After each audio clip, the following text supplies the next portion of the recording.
Greetings. Welcome to episode 2 of my Karen Diaries. So, buckle up. It's going to be, sad. And that's what these are. They're going to be stories of my wife, what happened to her, what happened with us, and what we did, and what we went through, and what she went through. Unfathomable loss and pain. And Goku and I here are gonna try to get through it best we can. Talking will help, right? Hasn't so far, but I'm gonna keep trying. And I'm glad to have this guy though. Yeah. What do I do without you, bud? Okay. Take it easy. Calm down. See, he's already Super Saiyan, so he's pissed. You gotta be careful. All right. I know. Call me a dork.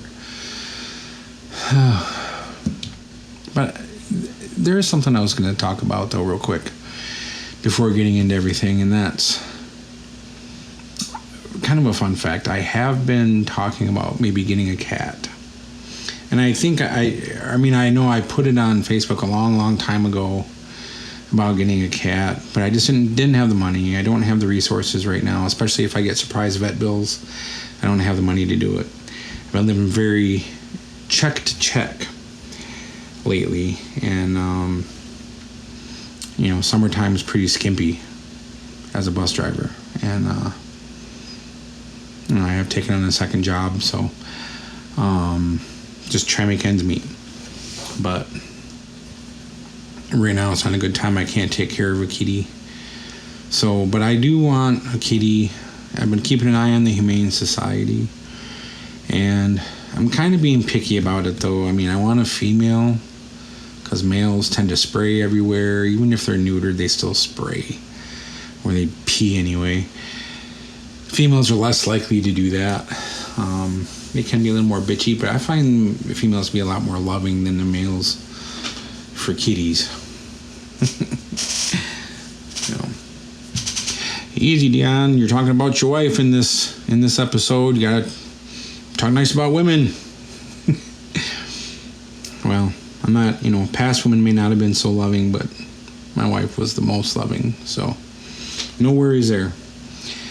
But I also want a long hair kitty, and I just love long hairs. The darker the better. I love black or even gray. Gray's beautiful, like a dark gray, like a blue Russian, but those aren't long hairs. But typically just something long hair. I mean, I like tortoiseshells, I like calicos, even though calicos are super bitchy.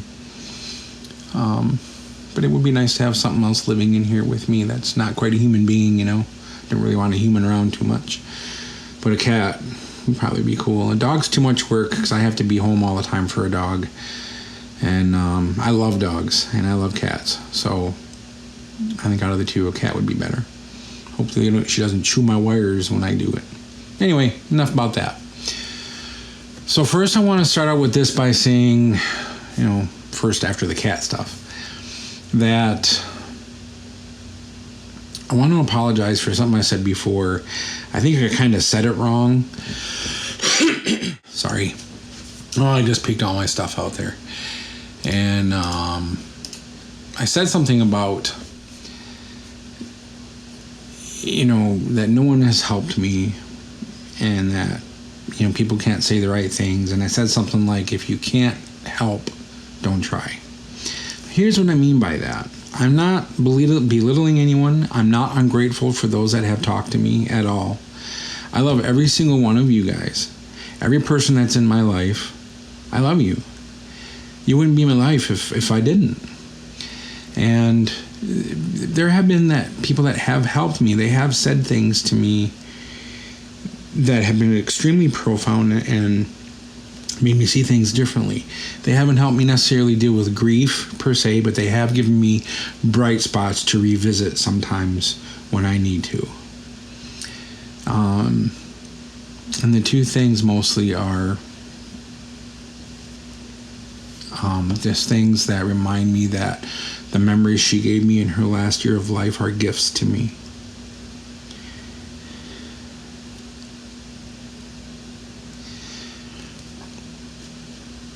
And whenever I think about that, it sucks.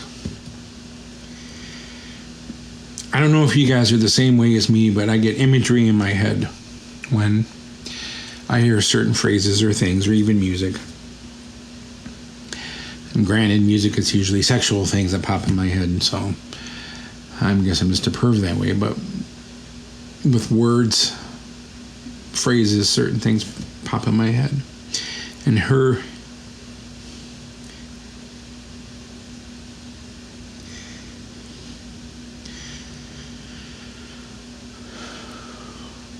giving me gifts of memories is an image of her holding her hands out to me with a gift, a box, a present. And in that box is the memories. And she's smiling at me, looking at me. Big smile all over her teeth. And she's handing it to me. Very beautifully, very daintily. And I can feel every bit of love that she has for me when she does it.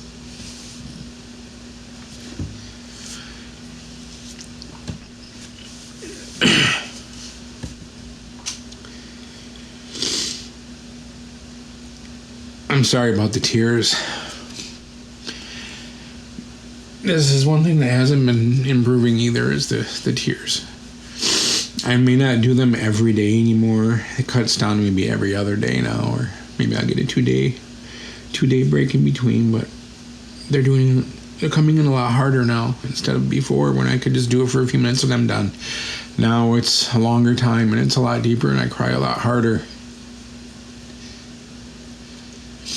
And it's getting harder and harder for me to stop crying, because it happens during times when I don't want it to, when I need it to not happen. And there's nothing I can do about it. I thought I could control that, and I can't. Just now I tried really, really hard not to, and I couldn't stop myself. I don't know how to deal with that, and counseling is not helping. I haven't tried much counseling, but what I have tried, I already told you guys about that. About everything's normal. How it's common what I'm feeling. And I don't give a shit about common or normal. But, another thing that has helped me is somebody told me, I don't know if these people want to be named. That's why I'm not saying names, but this other person told me, she responded to a rant, not a rant, but just a sadness I had on Facebook where I talked about how I didn't think it was fair for Karen, even though she never complained about this whole thing being unfair, not once. She never did. I thought it was unfair that she was finally got her job that she wanted and her car was paid off and she got, she was getting help with family members that needed help finally. And things were getting a lot better, and her and I got together and we were a serious couple, and I wasn't going anywhere, and we were in love. We are in love.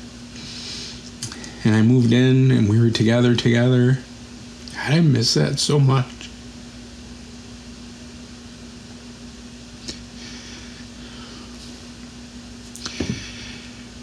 And then she got sick and all of it was taken away from her. And a friend helped me put that into better perspective and said, maybe God said to her, look, you have a year left to live, less than a year, and it's way too short. But in that year, you're going to enjoy not having to worry about your car, your family. You'll have somebody there with you to help take care of you. You'll have all these better things in life that you can enjoy while you're sick, what time you have left. And that kind of put it in a different perspective for me. I didn't think about it that way. And that really helped with that part of the guilt. And I can't appreciate anything more than those two things that I just brought up. Now other people have sent their condolences and told me they loved me and all that. I don't want to make you guys think that you guys didn't help and I'm ungrateful and I don't give a shit. And don't tell me that, when I also said something like, when people ask me how I am, I hate that because I want to punch them in the throat. That's still kind of true. Except it's not an anger thing towards anyone. It's just a knee-jerk gut reaction. It's something I can't help because I can't answer it without sounding like I'm feeling sorry for myself. And I know people don't really want to hear bad things because they'll disengage from me. They'll just want me to say I'm okay, I'm hanging in there. And that's all they want. And that's fine. I don't hate anybody for that. I'm not upset or mad at anyone for that. That's expected. I will tell you right now, if somebody else that I know lost their wife or husband, and I know people that have, or their boyfriends, I wouldn't know what to say. I wouldn't know the right things to say to help.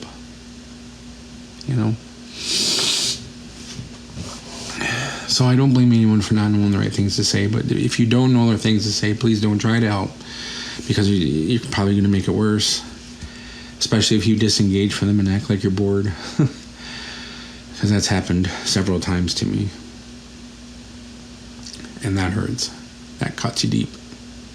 It makes you feel like you got nobody. So, enough of the self-pity shit, I guess.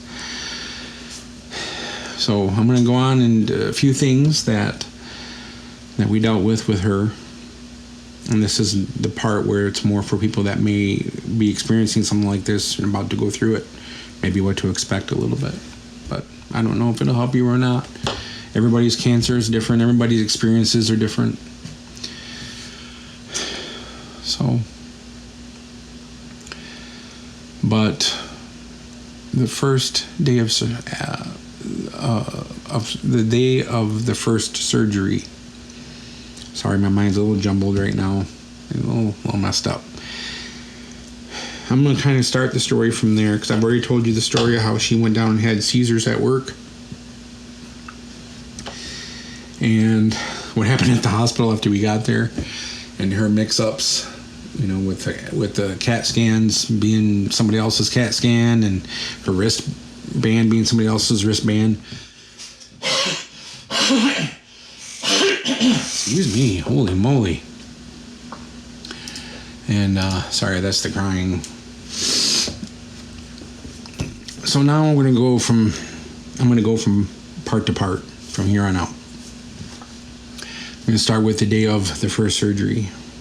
So this is after the ER, and now we spent the night in a room. We finally got a room at some point. I don't remember what time of night it was, but we actually got an actual room out of the ER, and we went into surgery the next day. They did it really fast. I was very impressed. Usually I think things like this take days, weeks. They got it right on it the very next day, and it was awesome. Excellent doctor. His name was Dr. Vitaz. He's a really good surgeon. Karen really loved him because he was no nonsense. Said what he needed to say and did what he needed to do. And so we were in the surgery prep area. Not prep area, the prep part that guests can still be at before you go into the prep part that takes your hair off and iodine and all that and gets you ready for it. Or maybe the iodine actually happens after you go into surgery and you're all that. But I mean, but they shave your head and whatever they got to do. It was before that when I was still able to be with her, and the doctor came over, and that's when he told us that it's definitely a tumor. They have to send it to a pathologist to see if it's cancerous, malignant. I don't know.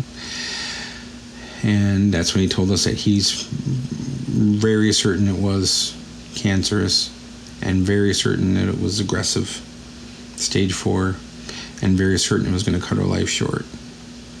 We don't know if it would have cut her life short too much.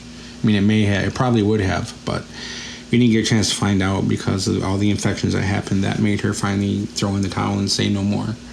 The tumor itself probably didn't kill her, although it may have in hospice. I don't know. It may have finally grown. She was a month in hospice, so it might have finally grown to where it killed her. I don't know. It could have been the infections that killed her. There was obviously no autopsy. We didn't need one. She was there to die. And so, but he told us what he thought, and we both started crying really hard. I think we both knew right then that the end was coming, but we didn't give in to it. We looked at each other and we promised each other that we were both going to keep fighting. And for me, that meant helping her to fight and be there for her and help her heal and help her do whatever she needs to do with rehabilitation and everything. She went into surgery with a smile on her face because I was going to be there and she was going to fight. She was strong and she had a smile on her face. And if you knew her, you knew what that smile meant and how beautiful it was. That was the biggest thing that anybody that knew her ever talked about, was her smile.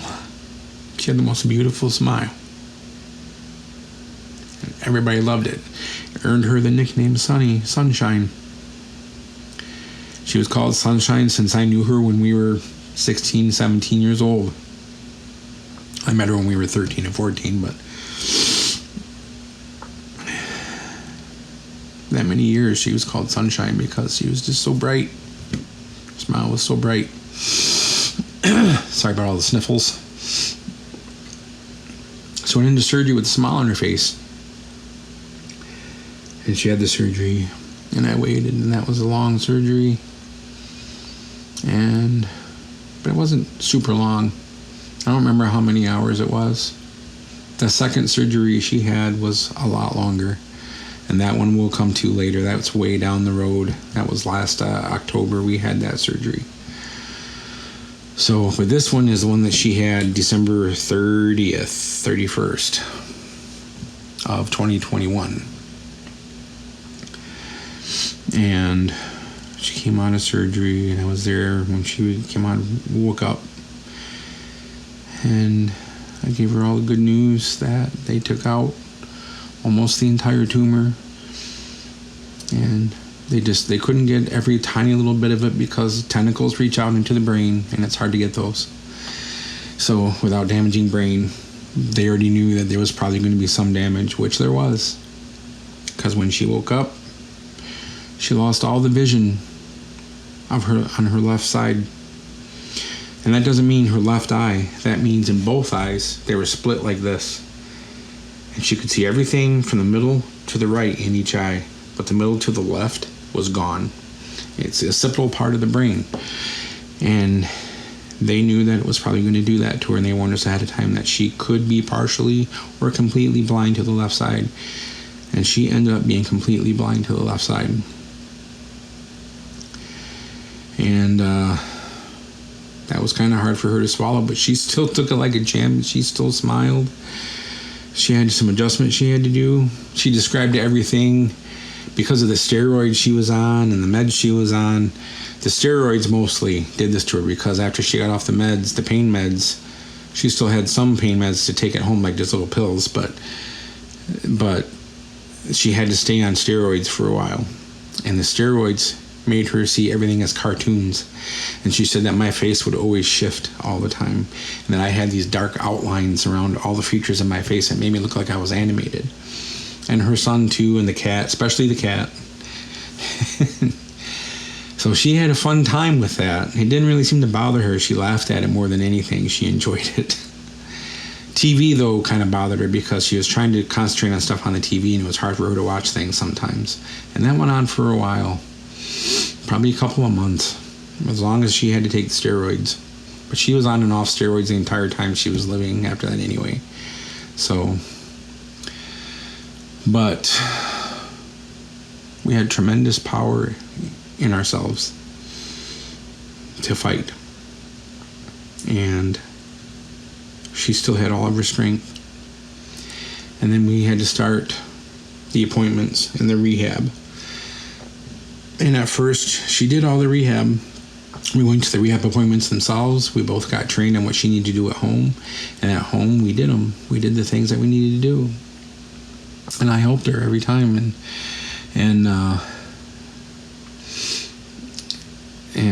she needed my help. These weren't easy for somebody who just had brain surgery, but she was already up and walking that very first night after brain surgery to go to the bathroom in the hospital. She got up and she walked after brain surgery. I can't imagine me doing that. So, after that, though, we had so many appointments. So many appointments. And I could talk about those later in another episode. But I will just tell you that we had something pretty much every day of the week, sometimes several things a day. But we never had a week where we didn't have something every day. And that lasted a long time. That lasted for months. And she was so tired after that. And then we started, I'm going to get into her first chemo and radiation. And then we're going to end the episode there. It's already 21 minutes there, so. Her first chemo and radiation, she was scared because we read into what it was going to do. And before I get into that, she was selected to be part of a trial for a medication. And it's a medication that's on TV. I can't think of what it's called now. She always knew the name of it every time. I always forget it. But it's on TV right now for certain cancers. And she was selected to be part of a trial for that. The problem was that she ended up, because it's random choosing, either you're on the regular treatment trial or side branch arm, or you're on the new medication arm. She got put on the standard treatment arm, which we thought sucked. But she was kind of relieved at the same time because this other medication had a lot of side effects that sounded really scary to her. It did a lot of bad things. It could have been a lot of bad things. So the chemo treatments were pills that she took at home. She was worried about those too, but she didn't seem that worried. She was more worried about the radiation. A couple weeks before the radiation appointment, she had to be fitted for a mask that went over her face and bolted her face and her head down to a table to where she couldn't move. And she's claustrophobic. So that took a lot of her strength from her to be able to get through that. And somehow she found the strength to do it and go through all of her radiation treatments. Radiations will cause her to lose her hair. But she only lost hair like right about here. And most people lose all of it. She just kind of lost most of it right in here. So she still had most of her hair for a really long time. And she had long, beautiful blonde hair about down to here. I loved her hair. But I told her it was okay if she loses it because it's going to happen and then she's still beautiful no matter what. Hair doesn't make her beautiful. Her heart makes her beautiful. She had quite the punk rock hairdo at the end of her life. I have pictures, but I'm not going to show them because I don't think she wants to be seen in those pictures because she didn't look like herself anymore. We'll get to that some other day too. The day though of her first radiation, she walked into there, tall, straight, proud. I started walking in with her and they told me I couldn't walk back to where she was going. So she had to walk alone into her radiation treatment. I couldn't be by her side. That's so shitty to do to somebody, but I guess that's the rules. I think it still might have something to do with COVID at that time. I'm not sure. I think it was COVID related, but I don't know. And then she came out and she handled it beautifully. She was still walking tall. And she told me how it was. She didn't really feel a whole lot, but afterwards it felt like sunburn. And felt like the inside of her head was burned as her treatments went along. And I'll get to that some other time too. But unfortunately, the pain in her stomach started at that time. And I'm going to start the pain in her stomach on the next episode. So I think I went too long on this one. And we'll leave it there. And just know that this pain she had in her stomach was infinite, unrelenting, and horrible. Never went away. And neither did her nausea. So I've had nausea for 2 weeks straight once on this medication I was on, and that was horrible. She was nauseated for 6 months. 6 months. That woman went through so much. So much that she didn't deserve. And she didn't do it to herself. This was a brain cancer. This was hereditary. Her grandfather had the exact same cancer, and it killed him. They didn't have the technology that we have now, and they might have still had chemo and radiation of some sort, but maybe at least chemo, I don't know, but they couldn't do what they did now, or what they do now. He was dead in a few months. So we're going to pick that up in the next episode. And I'm tired. And I got to take a break. I got to take a breath. So thanks for being here and listening to this. And there's more to come. And for those that watch this, I do appreciate you. For those that have ever tried to help me or say anything, I do appreciate you. I'm sorry if I ever made you feel like I didn't.